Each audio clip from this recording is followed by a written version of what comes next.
Siempre hemos tenido como humanidad una curiosidad y una admiración por los calendarios. Tanto así de que los calendarios han sido influenciados por las creencias de los pueblos. Admiraban al sol, admiraban a la luna, admiraban y adoraban a las estrellas. Cuando veían un fenómeno celestial, como un cometa, como un eclipse, la humanidad ha registrado todo esto, ¿no? Y hoy día vamos a hablar acerca de este punto, acerca del Shabbat, pero desde otro punto de vista. Y desde este punto de vista, creo que vamos a entender mejor nuestra responsabilidad de saber elegir el séptimo día de qué semana vamos nosotros a observar el cuarto mandamiento. Para empezar, todos nosotros los que estamos viendo este video, este pequeño estudio, ya tenemos una base de fe. Así de que ya no me va a ser muy difícil poner calentar la sopa, como se dice, para empezar a tomarla, ¿no? Todos sabemos que el Padre Celestial, cuando hizo este mundo a través de su Hijo, estableció leyes y principios que nos iban a gobernar y deberían habernos gobernado desde siempre. Y eso se le llama el plan de creación. Luego del plan de creación, falló el hombre, tuvo la caída con esto de Lucifer, porque realmente la creación comenzó a fallarle con su primera creación en el cielo, que era Lucifer, pero que contaminó el resto del ámbito universal. Fue cuando en esta tierra el hombre creyó a las sugerencias venenosas que hizo él, con mucha astucia, ¿no? El engaño, disfrazarse como alguien ¿quién va a pensar de que el enemigo iba a venir a hablar a través de la serpiente? Y esto es bien importante, porque el enemigo nos habla a través de símbolos, imágenes, elementos sensoriales que afectan nuestro modo de pensar. Entonces, basando eso en aquellas imágenes, aquellas cosas subconscientes, neurolingüísticas, que ahora lo conocemos mucho mejor que antes, vamos a notar que las figuras que muestra el Antiguo Testamento en cuanto al plan de redención era de que se sacrificaran un cordero, un animal, que el animal simbolizaba al Mesías que iba a venir. Y en eso estamos de acuerdo. ¿Qué es lo que hace Satanás? Satanás identifica que hay dos grandes pilares en cuanto al sacrificio: el animal y el penitente. Entonces, la astucia de Satanás es romper la unidad y toma al penitente y le hace ver de que para él sacrificar con sinceridad, esa sola sinceridad es suficiente para que sea aceptable su ofrenda para el Padre Celestial. Y vamos a ver de que el Padre y con su Hijo, en el plan de redención, ellos hacen un listado de animales. No los voy a leer acá para hacer más breve el estudio. Y pone desde las palomas, pone desde los animalitos, becerros, carneros, ovejas y nada más, machos cabríos también, ¿no? Y nada más. ¿Qué pasaría si Israel dice, bueno, yo reconozco que soy un pecador, necesito presentar un sacrificio, entonces lo que hago es Como no tengo para una cabra, no tengo para un carnero, ni para una oveja, y mucho menos me da, no sé qué, agarrar a un ave, unas palomitos. Entonces lo que hago es darle algo que yo amo, para que él sepa que lo que yo amo, lo que le doy más como ofrenda, él debe aceptarlo mejor que lo que él ha pedido. Total, yo no quiero, no le he puesto nombre a mi gato, perdón, a mis palomas, no le he puesto nombre a la vaca, pero sí le he puesto nombre a los seres que más amo, que son el perro y el gato. ¿Se imaginan ustedes que un penitente vaya y diga: Padre, te doy lo que más amo? Como tú buscas el principio de darte con sacrificio lo que uno más ama, te sacrifico a mi perro y te sacrifico a mi gato. Mato yo mismo a mi firulais para que sepas que yo te doy una ofrenda más, que yo de más profundamente de mi corazón. Por otro lado, te mato a mi Michi y lo sacrifico para que sepas de que sí soy capaz de mostrarte mi amor sacrificando lo que más amo. Pregunto, esa sinceridad tan grande que podemos tener al sacrificar a los seres que queremos, a nuestros animalitos, ¿será aceptable al Padre? Dígamelo no solamente con sinceridad, sino apelo a que su honestidad, usted identifique la honestidad también dentro de usted. ¿Es posible eso? Recuerden que una abominación desoladora fue la que hizo Antíoco cuando entró y en el mismo altar de sacrificio dio como ofrenda un cerdo. Y para todo el pueblo judío y para todos los que leemos, esa es una gran abominación. Un ejemplo de la mayor abominación que vendrá en los últimos tiempos, en estos tiempos. Presentar como ofrendas al Padre lo que nosotros creemos que es mejor que lo que Él ha pedido. Con eso en la mente, vamos a ver ahora si también el Padre ha estipulado cómo se deben presentar las ofrendas. ¿Por qué no podemos entender cuándo presentar esas ofrendas? Ok, muy sinceramente, Caín dijo: el Padre ha pedido ofrenda, de acuerdo, se rasca la cabeza, mira a sus costados y él encuentra que lo que él más ama era la propia obra de sus manos y que era la agricultura, y presenta lo mejor, ojo, lo mejor, lo que a él le parecía en las ofrendas agrícolas.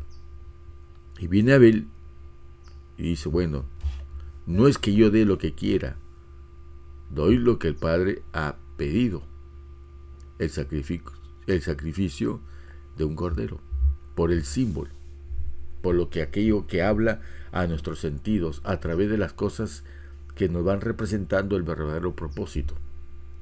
¿Y qué pasó con Caín y Abel? ¿Y qué dice la Escritura?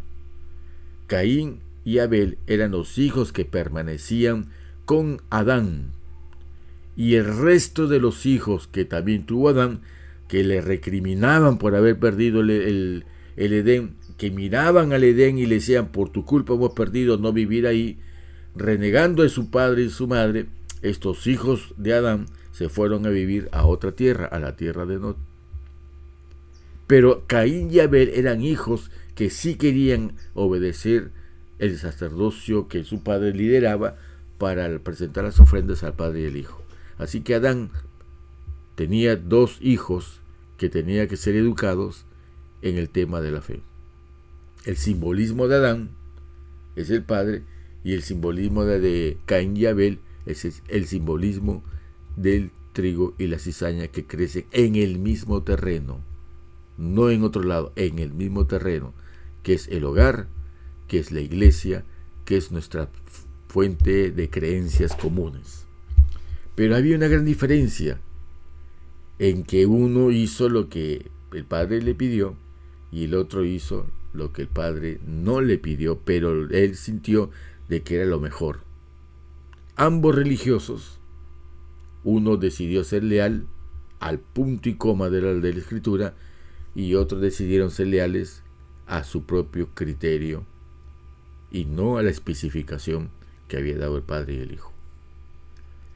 ¿Ustedes creen que el cuarto mandamiento puede ser presentado como Caín, en lo que yo creo por tradición, que es la semana que decimos que viene del Edén, pero sin ninguna prueba? ¿O somos de aquellos que decimos que nosotros aceptamos la obediencia del cuarto mandamiento en el punto y coma que el Padre dijo y estableció en qué tiempos se definía eso? Vamos a ver entonces cuáles son esos tiempos. Esos tiempos están aquí resaltados en Génesis 1:14 al 18. ¿Habrá alguna especificación, así como en las ofrendas, qué tipo de animal debe ser presentado, para no tener pretexto de llevar un perro, un gato o un loro? Total, son los animales que yo más amo, son mis animalitos. Pero vemos que no es así. Pero también habrá la misma pregunta, el mismo nivel, la misma genética, el mismo principio. ¿Podré yo presentarme ante el Padre con un séptimo día en una semana que Él no ha formado ni ha dejado testimonio en los cielos? ¿Cuál es ese principio de la cual nadie está libre de elegir el tiempo y la semana que quiere si no hubiera algo como lo que dice aquí? Génesis 1:14. Dijo luego Yahweh: haya lumbreras en la expansión de los cielos para separar el día de la noche, y sirvan las señales para las estaciones o moed, para días y años, y sean por lumbreras en la expansión de los cielos para alumbrar sobre la tierra. Y fue así. E hizo Yahweh las dos grandes lumbreras, las principales, la lumbrera mayor para que señorease en el día, y la lumbrera menor para que señorease en la noche, e hizo también las estrellas. Destaca aquí el Padre que hay dos principales, uno para el día, uno para la noche, y con ellas coloca las estrellas. Versículo 17. Y las puso Yahweh en la expansión de los cielos para alumbrar sobre la tierra, y para señorear el día en el día y en la noche, y para separar la luz de las tinieblas. Y vio Yahweh que era bueno. Podemos decir, no con sinceridad, sino apelando nuevamente a la honestidad, que hay o no hay una regla para ubicar los moed o los días de culto. Pero ustedes dirán, pero si el único día para que Adán guardara era el séptimo día, ¿por qué tendría que hablar en plural de otras estaciones o moed o festividades? Es que nosotros por tradición tenemos por idea que solamente el Shabbat es el único día que Adán observaba como día de culto. Pero cuando uno estudia bien a profundidad la escritura con la ley natural, vemos de que en el ciclo lunar, como la misma Biblia lo dice, que es nuestra referente y nuestro reloj en los cielos, vemos que hay una parte oscura que la Biblia lo llama novilunio, y que esa parte oscura tenía un propósito especial de adoración al Padre, y que luego del novilunio venían los 6 días de trabajo, y después de los 6 días de trabajo venía el Shabbat. Esto está claramente, sin lugar a dudas, no se puede refutar que ese testimonio está vigente desde el Edén. Entonces ahora empecemos nuestro estudio. Con esto ya podemos empezar nuestro estudio. ¿El calendario del Shabbat es solar o es lunar? Cuando digo solar, me refiero a que los días, siendo nítidamente claros de puesta a puesta del sol, en otros en el amanecer a amanecer, que eso no lo vamos a ver hoy día, es un hecho astronómico. ¿De acuerdo? Pero usted, ¿cómo sabe que los días, cómo los clasificamos y bajo qué criterio? Y si es lunar, tenemos nosotros el criterio de saber qué día es en cualquier parte del mundo, porque hay lugares en el mundo en los cuales el sol no se oculta por meses. Vamos a obedecer de puesta a puesta el sol, vamos a obedecer Entonces, o mejor dicho, ¿cómo obedeceríamos que el séptimo día, que son días solares, en aquellas regiones cerca a los polos, los días duran de puesta a puesta del sol meses? Hay algo que ahí no coordina. El Shabbat es universal para todos nosotros. Entonces, si tenemos el régimen de obedecerlo según astronómicamente, ¿por qué no lo hacemos astronómicamente en la puesta del sol? Y muchos dirán, hay que recurrir al calendario y al reloj. Interesante. Vamos a comentar eso después, porque de por sí ese argumento cae por su peso. Veamos lo primero. El primer punto para estudiar ese tema es la autoridad. La autoridad significa a quién debo de creerle lo que me diga que tengo que hacer. Y dice la primera pregunta: ¿quién tiene el conocimiento y autoridad para decirnos dónde encontrar la verdad? Y la escritura, que este estudio solamente es escritura y nada más que la escritura. Y todos tenemos que venir a la escritura para hacernos esta pregunta y para escuchar sus respuestas. Y dice el Salmo 119, 105, que la lámpara es a mis pies tu palabra, no los libros extra bíblicos, no es el Talmud, no son las palabras de un rabino, ni siquiera consultarles a un pueblo traidor y que abandonó al Padre y muchas veces les fue a rogar que volvieran ahí, profeta que enviaban, profeta que asesinaban.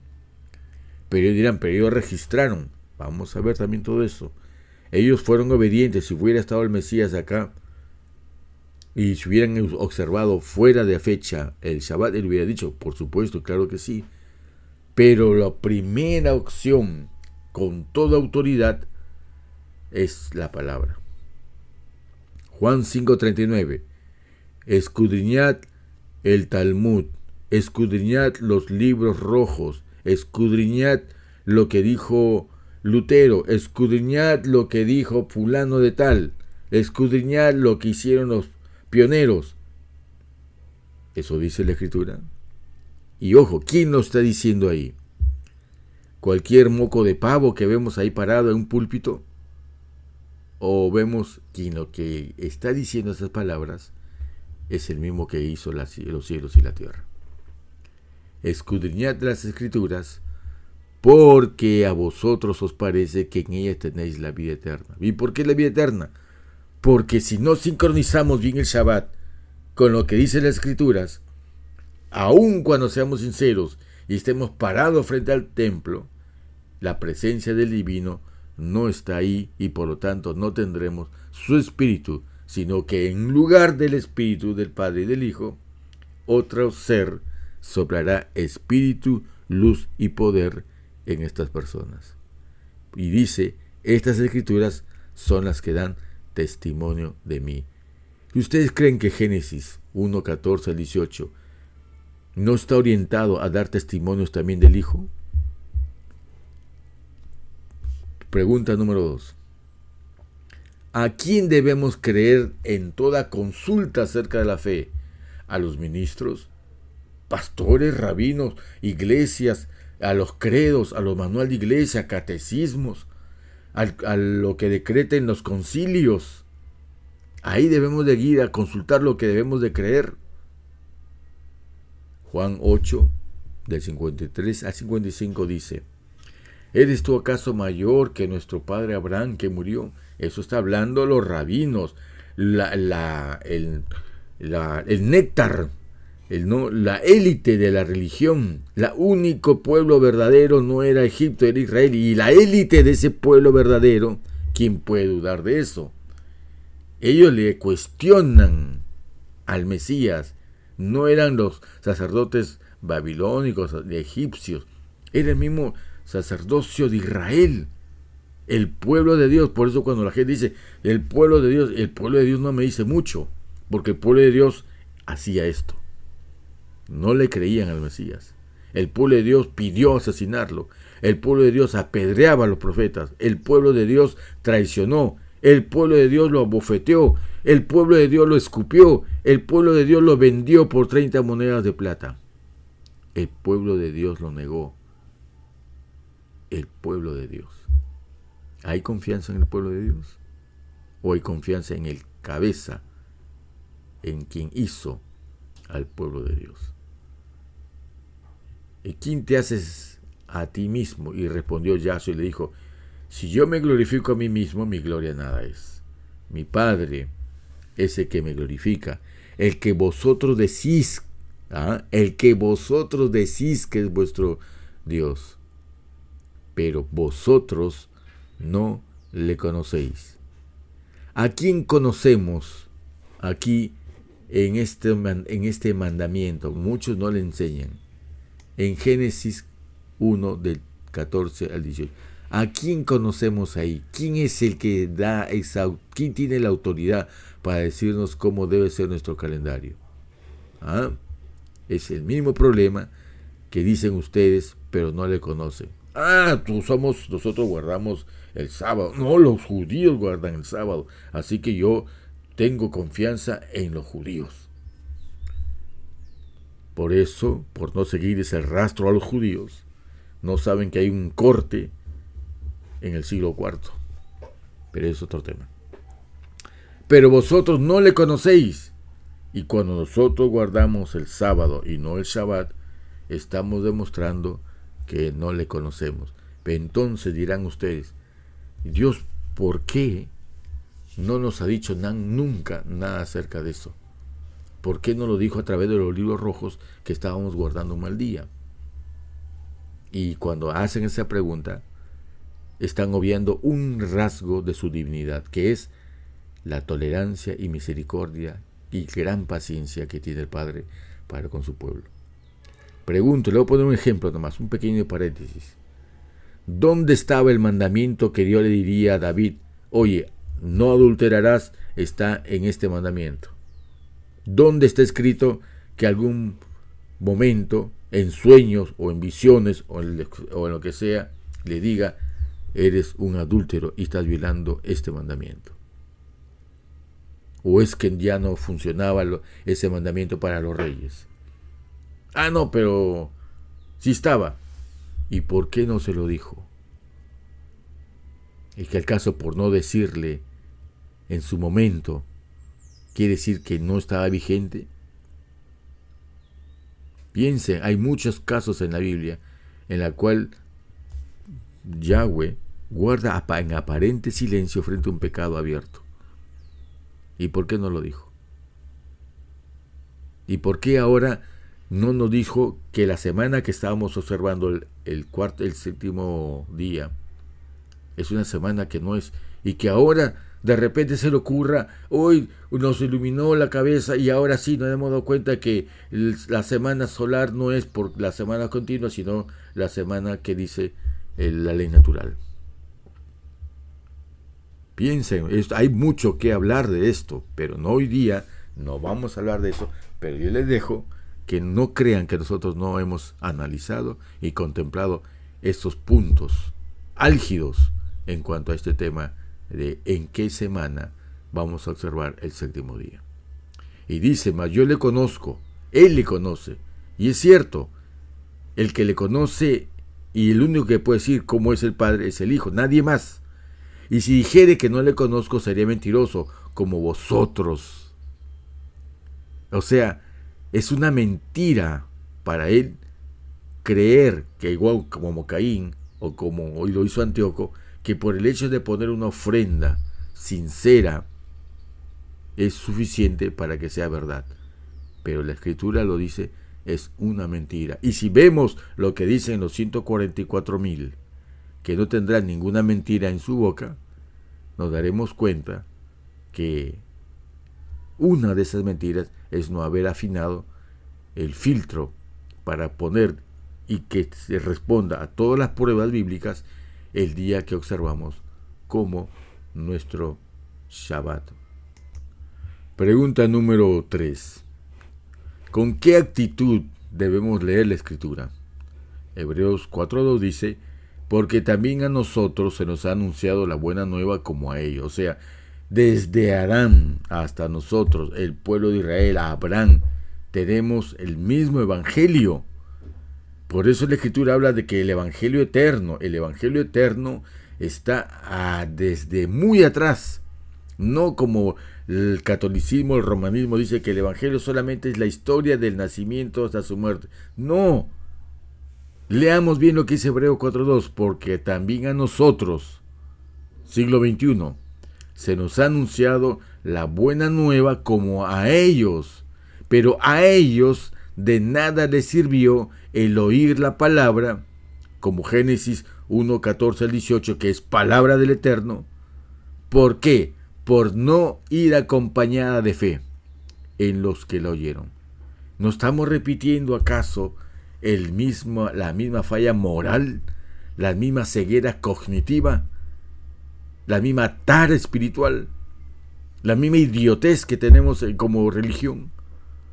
De que decimos como ellos que sí, que queremos al Padre, que lo amamos, te adoramos, pero no leemos con fe que lo que dice Génesis en cuanto a cómo es la regla para entender los tiempos de adoración, no la acompañamos con fe, sino que preferimos no estudiar ese punto y aceptar solamente, alegremente,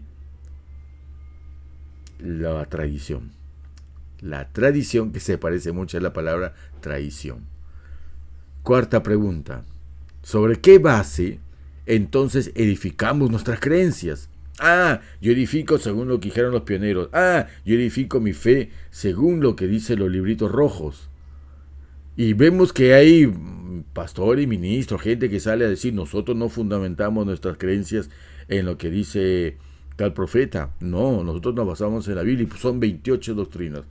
Un momento, la Biblia tiene mucho más que 28 enseñanzas. Y cuando dicen que hay 28 enseñanzas, están bloqueando la mente para decirle disculpen la frase, al tonto religioso, de que ya no hay más en su mente. Ya, o sea, ya tengo 28 y si descubre algo, no, eso está mal. Yo debo estar mal porque mis pastores, mis líderes, son los que ellos ya saben que solamente 28. Y si habría una 29, solamente ellos, por sus estudios que han logrado pagar, están capacitados a tener la inspiración del Espíritu Santo. Y yo, que no he pagado ni un centavo, ni un peso, ni un dólar para estudiar en una universidad del Espíritu Santo, se me niega a entender la verdad. Es así como pensamos. Es así como pensamos. Efesios 2:20 dice, edificados sobre el fundamento de los apóstoles y profetas. Que yo escucho siempre lo siguiente, ¿acaso los profetas modernos no tienen el mismo Espíritu Santo de los profetas anteriores? Entonces la gente dice, sí. Entonces, ¿por qué no le creemos al mismo nivel que ellos? Y es que el problema no es ese, porque el mismo hálito que respira el faraón era el mismo hálito de vida que respiraba Moisés. Y no por respirar el mismo hálito de vida quiere decir que las dos vidas son semejantes. ¿Estoy diciendo que entonces que los profetas modernos son como el faraón, enemigos de la verdad? No estoy diciendo eso. No crea que no nos damos cuenta de lo que decimos. Lo que estoy tratando de decir es de que si realmente un profeta moderno es de Dios, no tendría ningún problema de someterse al criterio de los demás profetas bíblicos que están en la Escritura. Pero si ponemos a un profeta extra bíblico a la par, que al final estés dominando el criterio y definición de lo que dice la Escritura, mejor dicho, a lo que se entiende, porque el profeta no tiene problema. El profeta muerto, si estuviera viva, les aseguro que daría las cosas mucho más claras. Pero como no hubo preguntas concretas como las que hay ahora, no hay manera como saberlo. Entonces es la Escritura la única que tiene el fundamento correcto y completo. Y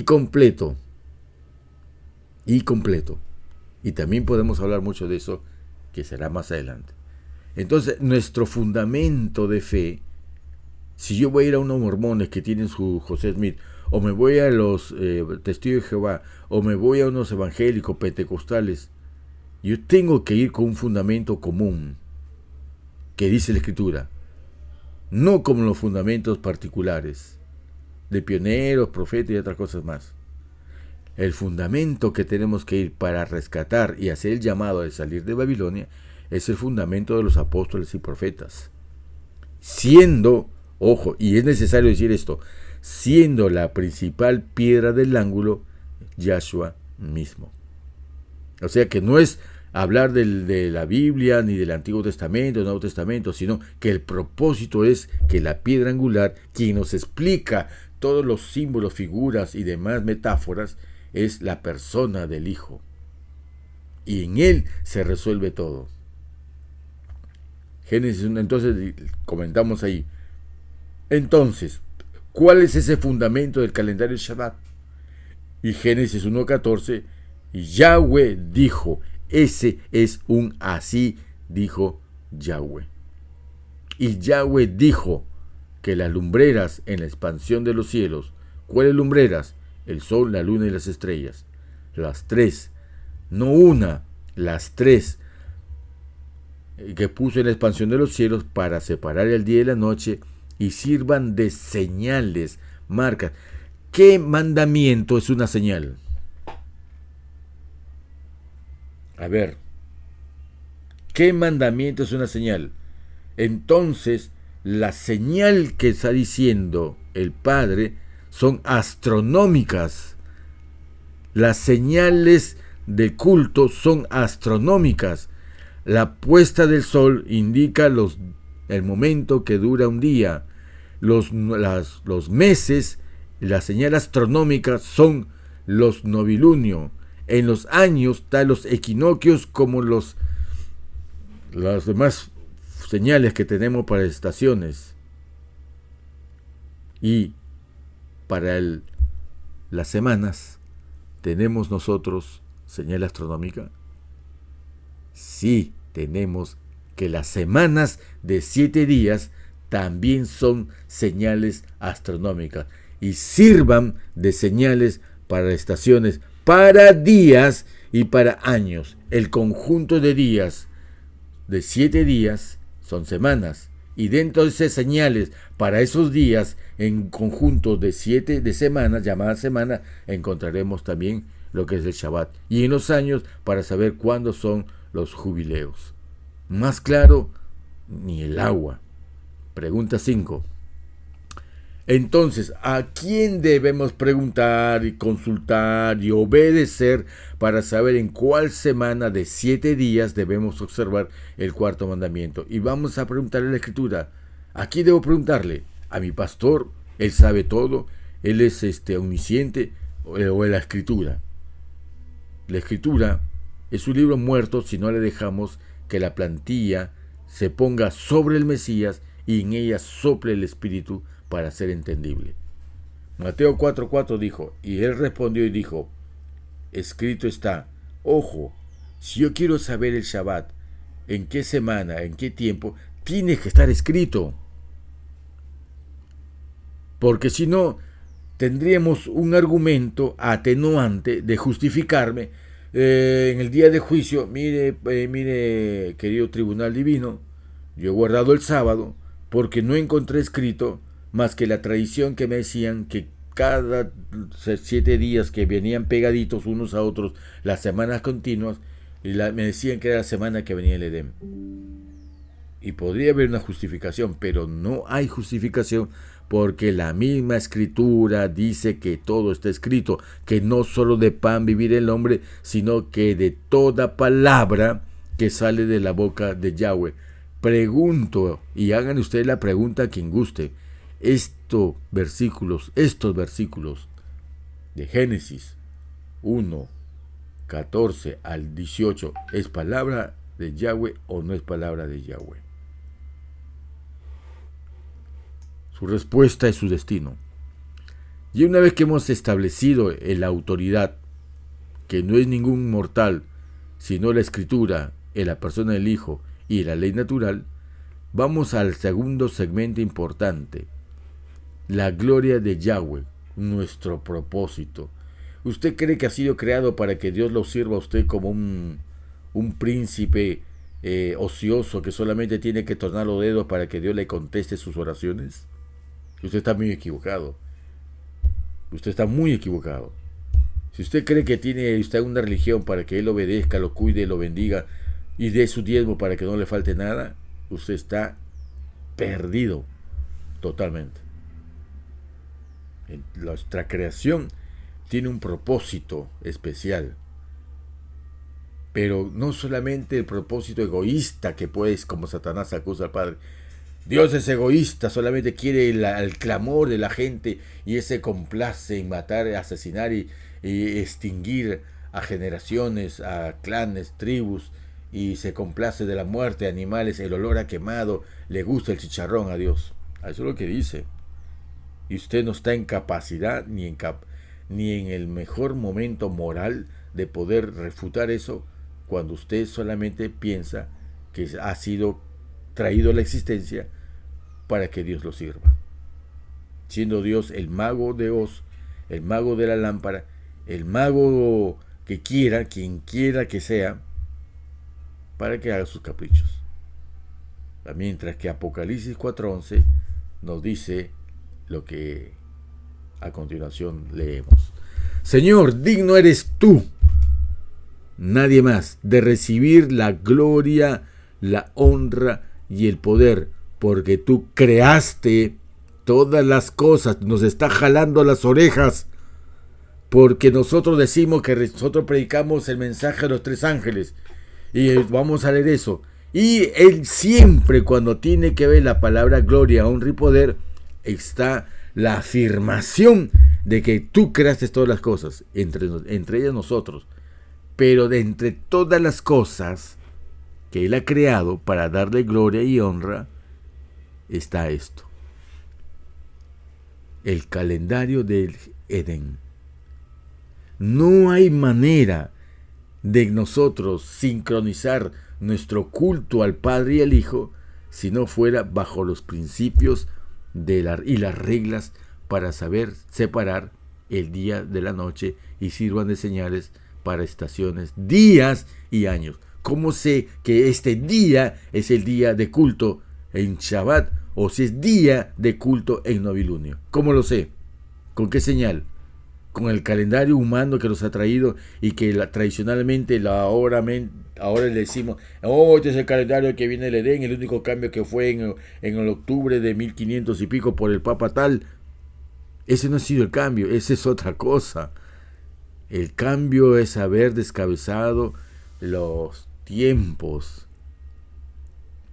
Qué tonta la gente que piensa de que cuando hablamos de cambio de calendario, al toque se remiten a el día de octubre de 1500 y pico. No, no es así. No es así. Así que, queridos hermanos, sigamos leyendo esto que dice acá. Esto es lo que nosotros vamos a continuar estudiando.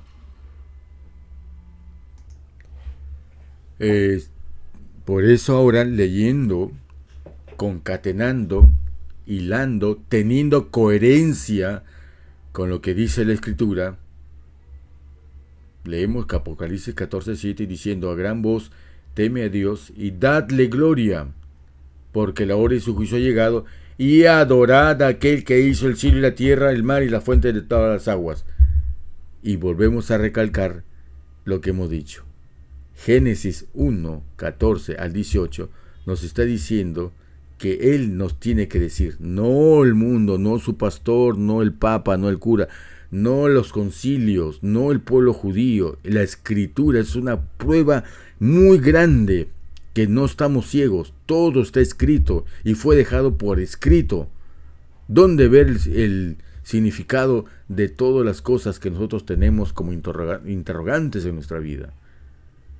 ¿Cómo la iglesia puede haber recibido una verdad sin estudiarla, sin completarla, sin ponerle las preguntas de rigor?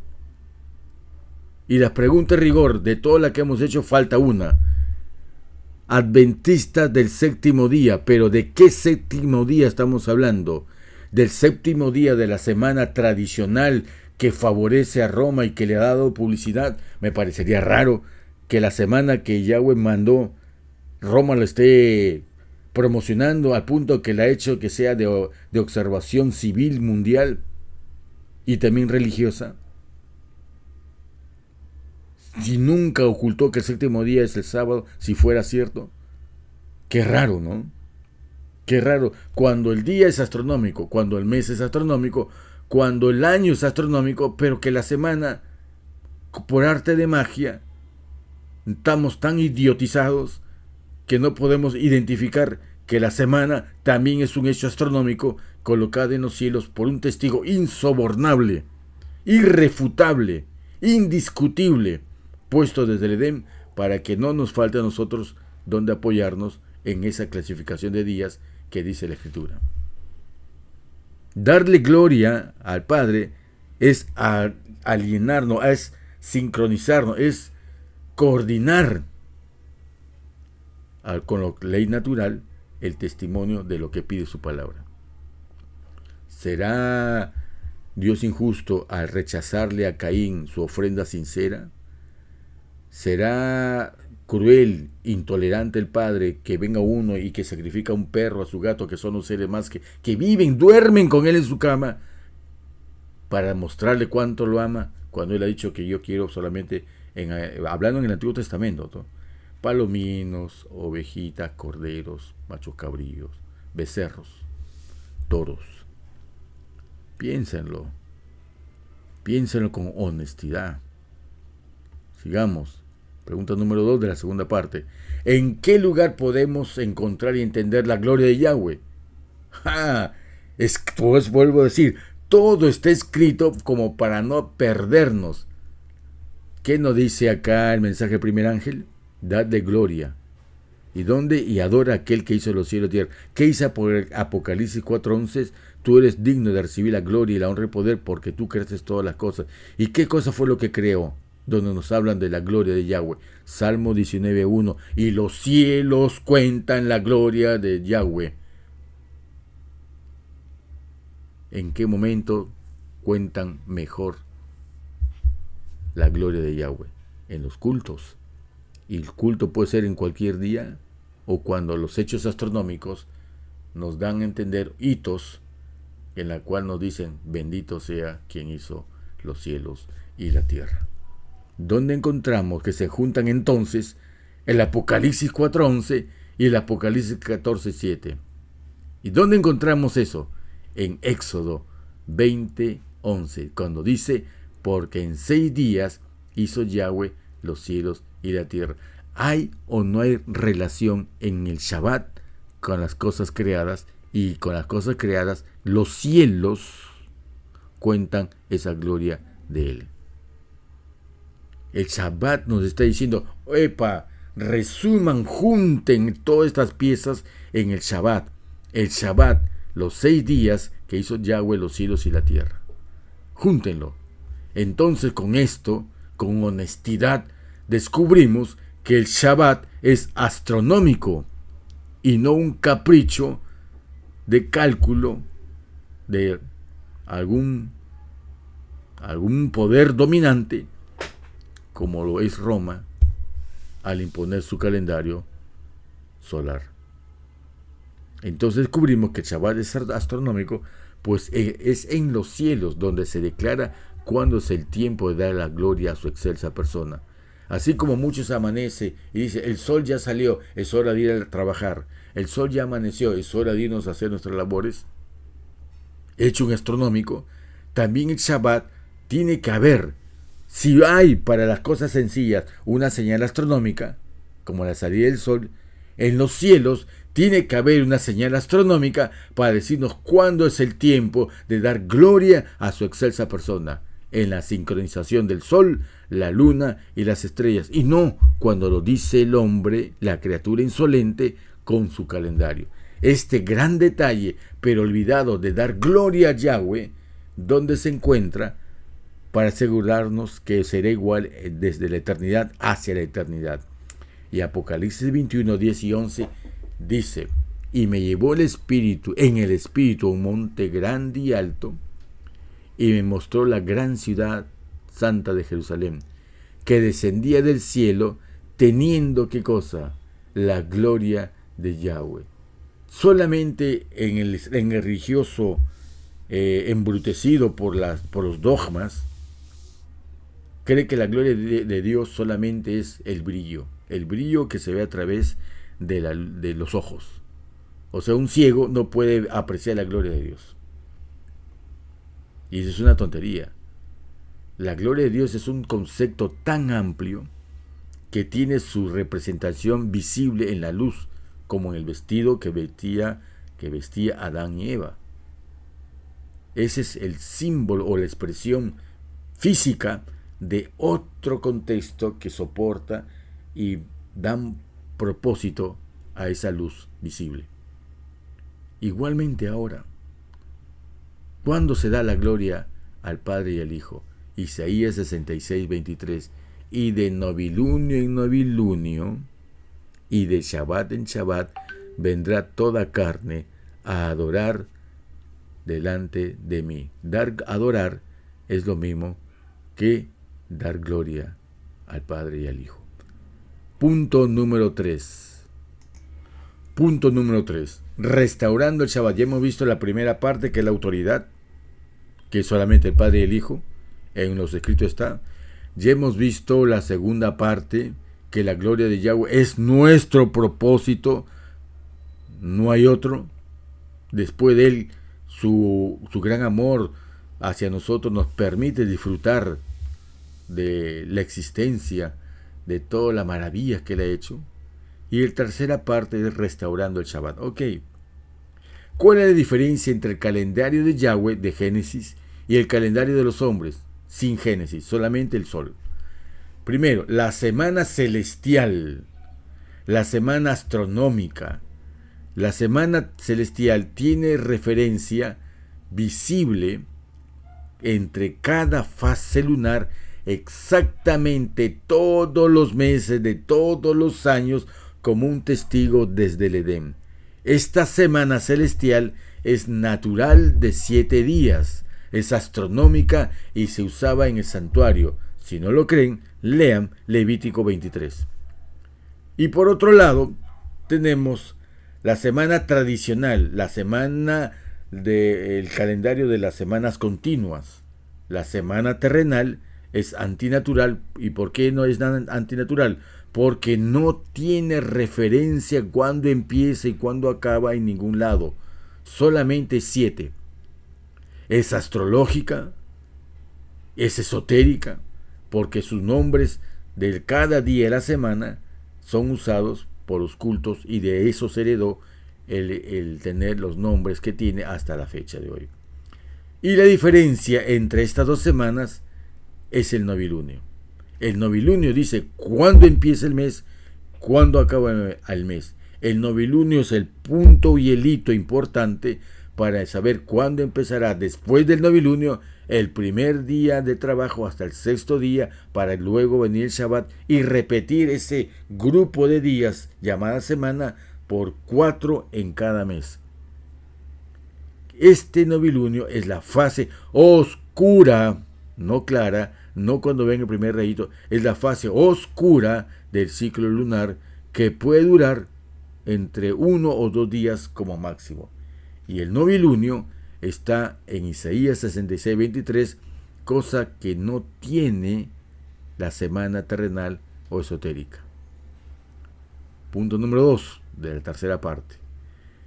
Y si el pasado fue llamado bueno desde el mismo Edén, como hemos leído, que Yahweh llamó a este día bueno, el día tercero, el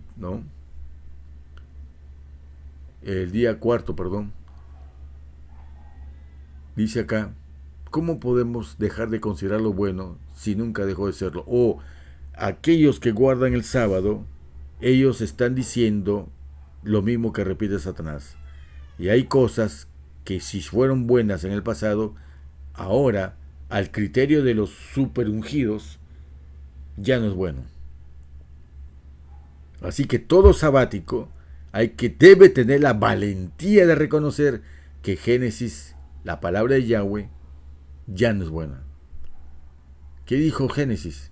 Y vio Yahweh que todo lo que había hecho, y he aquí que era bueno en gran manera, y todo el resumen de la creación, y fue la tarde y la mañana el día sexto, incluyendo el calendario del sol, la luna y las estrellas. Punto 3. Y si el Creador tiene gloria al hacernos a su imagen y semejanza, entonces también fuimos creados con una semejanza a su gloria que perdimos al pecar. Entonces la salvación es también parte que debemos recuperar, y esto se logra nuevamente si nos sincronizamos en adorar al Padre y al Hijo con el sol, la luna y las estrellas, pues que ellas cuentan la gloria del Padre, la gloria del Eterno, y eso solo ocurre en Shabbat y no en cualquier otro día. Por eso, esta es la primera parte que yo nunca he podido leer o estudiar en alguna predicación de todo lo que guardan el sábado. Ni en la iglesia que asistí, ni en los predicadores que provienen de la organización, de la institución, ni en los disidentes. Todos hablan de reposo, todos hablan de que es el mandamiento, pero el propósito del Shabbat extrañamente no lo he podido ver en ellos. Pero nosotros nos comprometemos a dar el secreto que no se predica acerca del Shabbat. Y esta es la primera parte. Justo es la primera parte de ese estudio. Que la gloria con la cual fuimos creados por semejanza al Padre y al Hijo es una gloria que debe ser recuperada, y que solamente estando en Shabbat y no en cualquier otro día podemos recibir la recarga para volvernos otra vez a que el plan de creación, al ser manchado, tiene que ser restaurado con el plan de redención. Y el propósito del plan de redención es volver a traer al hombre a su imagen y semejanza. Primero, imagen y semejanza moral. Luego, al venir en la segunda venida el Hijo, con la gloria del Padre y todos los santos ángeles, seremos restaurados a la imagen física original de nuestro plan de creación. Entonces, esa imagen de salvación es que Dios lo creó, varón y hembra los creó. Y pregunto, una iglesia anglicana, episcopal, católica, adventista, que tengan una diferencia en hacer iglesias para transexuales, para homosexuales, para gay, no por la práctica, sino por su aceptación del mal, ¿cómo van a permitir, obviamente, que al presente puedan ser restituidos entre varón y hembra? Esa es otra desobediencia que tiene cuando está escrito que solamente hay varón y hembra. Bueno, me estoy saliendo del tema, pero para que veamos que la iglesia es como está ocurriendo lo mismo que en el cielo. Delante de la presencia del Padre se levantó la rebelión. Y en el Edén, alguien del Edén trajo la tentación y el pecado. ¿Ustedes creen que si en el cielo y en el Edén, en las presencias de seres santos, impecables, hubo el pecado? ¿Ustedes creen que en la iglesia, los pastores, los ministros, los teólogos, los libros de la escuela sabática, no pueden traer también el veneno de la serpiente? Muchos dirán, eres conspiranoico, pero si leemos, ¿por qué creen que hay tal explosión de disidentes ahora? Por esta razón. Pero dentro de los disidentes algunos son como tuertos. Si el laudicense es un ciego, el disidente es un tuerto, pero que tiene que abrir el otro ojo. El otro ojo es aceptar que también Él ha puesto reglas el cielo para saber cuándo es Shabbat y cuándo es novilunio desde el punto de vista astronómico. Como repito, el día es astronómico. El mes es astronómico. El año es astronómico. Pero curiosamente, la semana que nos está gritando desde el Edén, ¿dónde está la semana astronómica? Hay una ceguera y nos dice, no mires al cielo, eso es adorar a la luna. Por eso dije, en cierta ocasión, sé que duele, pero qué tonto, por decir una palabra boba, es pretender que por mirar a la luna, como quien nos dice el momento, qué día es adoración a la luna. Entonces los sabáticos también adoran al calendario, adoran al Papa, adoran a todo el mundo, porque guardan y observan lo que es la semana que ellos han establecido como buena para todo el mundo. Pero también todo el mundo, dice la Escritura, Satanás engañó a todo el mundo. ¿No sean otro motivo para ponernos a estudiar este tema? Y concluyendo, Hebreos 1.3 dice, el verdadero Shabbat es sustentado por el Señor del Shabbat y lo hace a través de su calendario. Y leamos lo que dice Hebreos 1.3, el cual, siendo otra vez la palabra, resplandor de su gloria, en la imagen misma de su sustancia, y quien sustenta todas las cosas, vuelve a decir el Padre a través de los escritos está, y sustenta todas las cosas con la palabra de su poder. ¿Cómo sostiene el Shabbat el Padre? A través de mantener con su poder el ciclo de las fases lunares, porque son hechos astronómicos que nos indican dónde está el verdadero día de culto.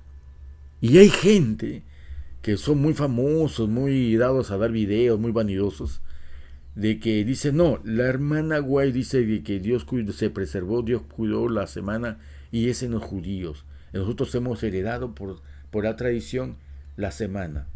Pero acá dice que es el Padre que a través de la gloria de su Hijo reflejando, es quien sustenta todas las cosas con la palabra de su poder y sostiene el Shabbat imperturbable, inamovible, siendo el mismo desde el Edén, cuando Él sostiene en los cielos que el ciclo lunar no se altere.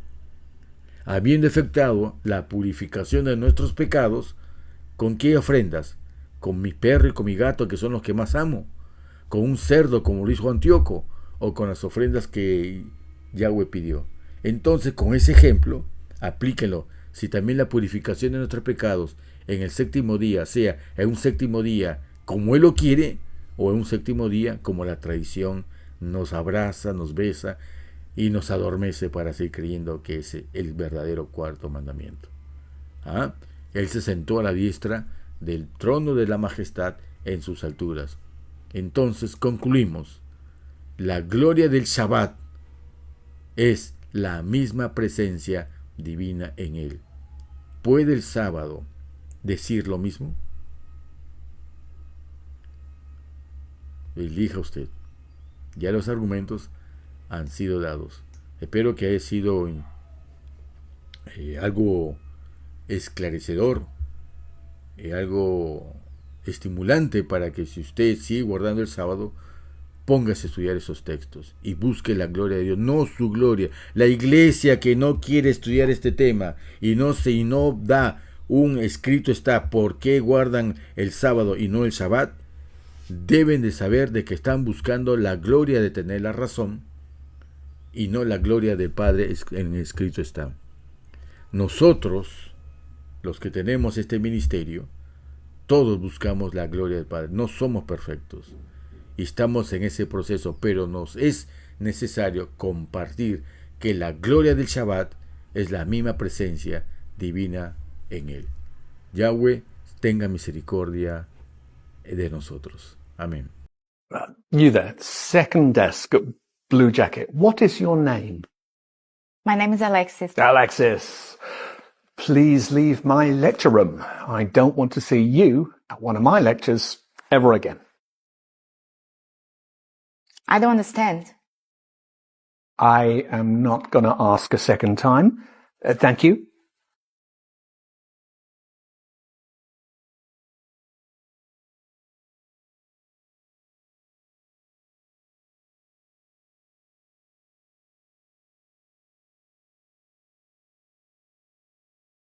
Why are there laws?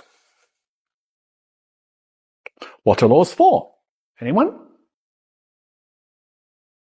Social order? To protect the person's personal rights. So that you can rely on the government? Justice? Thank you. Tell me, was I unfair to your classmate just now? Indeed I was. So, why didn't any of you protest? Why didn't any of you try and stop me? Why didn't you want to prevent this injustice?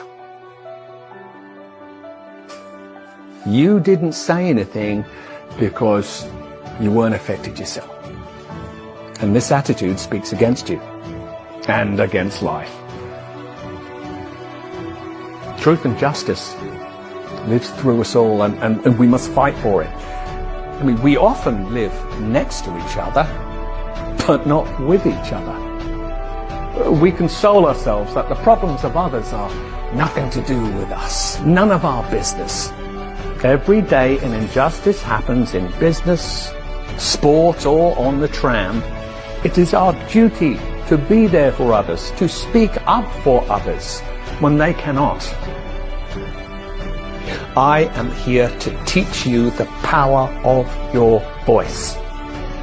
I want you to learn critical thinking to empower you to stand up for what is right, even if it means going against what everyone else is doing. Let's begin.